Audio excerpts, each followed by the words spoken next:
मेरे को बीजेपी के ऊपर बहुत दया आती है। उनसे निकम्मी पार्टी मैंने अपनी ज़िंदगी में नहीं देखी। दो चीज़ें, आपके दो प्रश्न हैं अलग अलग। वडोदरा पे मैं एयरपोर्ट पे उतरा और वहाँ पे 30-40 लोग थे। उन 30-40 लोगों ने मेरे सामने नारे लगाए, मोदी मोदी मोदी। अभी गुजरात के अंदर माहौल ऐसा बन गया है कि भारतीय जनता पार्टी को बहुत ज़बरदस्त तकलीफ होने वाली है। कहते थे कि इनकी 66 सीट ऐसी है अर्बन एरियाज में जहां बीजेपी कभी नहीं हारी, ऐसा क्या कहा जाता था। इस बार उन 66 सीट पे भी आप देखना काफ़ी तकलीफ इनको होने वाली है। वो सारी सीट नहीं जीत रहे वो लोग। तो जाहिर तौर पे ये लोग मेरे खिलाफ नारे तो लगवाएंगे ही, घर थोड़ी बैठेंगे। 30-40 आदमी भेज के नारे लगवा के कहते हैं कि।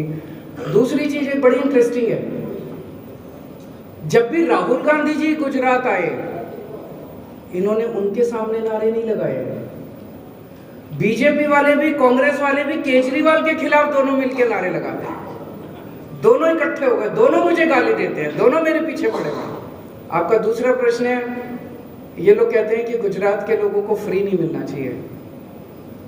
ये इसलिए कह रहे हैं क्योंकि उनको ये लग रहा है कि ये जो सारा लूट के पैसा स्विस बैंकों में ले जाते हैं, ये सारा लूट के पैसा अपने घर भरते हैं। अगर ईमानदार राजनीति हो गई, अगर जनता को फ्री सुविधाएं मिलने लग गई तो इनके लूटने के लिए पैसा नहीं बचेगा। अभी तक इस देश में लूट की राजनीति चल रही थी। जितनी सरकारें थी, जितने नेता थे, ये मोस्टली जो है वो लूटते थे, सरकारों को लूटते थे ये लोग, और सारा पैसा स्विस बैंकों में ले जाते थे, सारा लूट। पहली बार इस देश के अंदर, पहली बार आम आदमी पार्टी ने ईमानदार राजनीति की शुरुआत की है। जैसे बड़ौदा में हमारा प्रोग्राम होना था, 13 जगह हमें बदलनी पड़ी पिछले 3 दिन में, 13 प्लेसेस।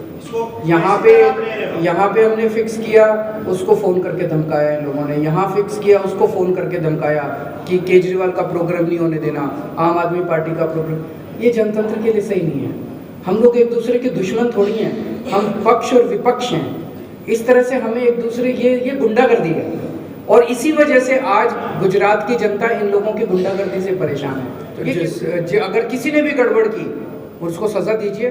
मेरे को बीजेपी के ऊपर बहुत दया आती है। उनसे निकम्मी पार्टी मैंने अपनी ज़िंदगी में नहीं देखी। सीबीआई उनके पास है, ईडी उनके पास है, इनकम टैक्स उनके पास है, पुलिस उनके पास है।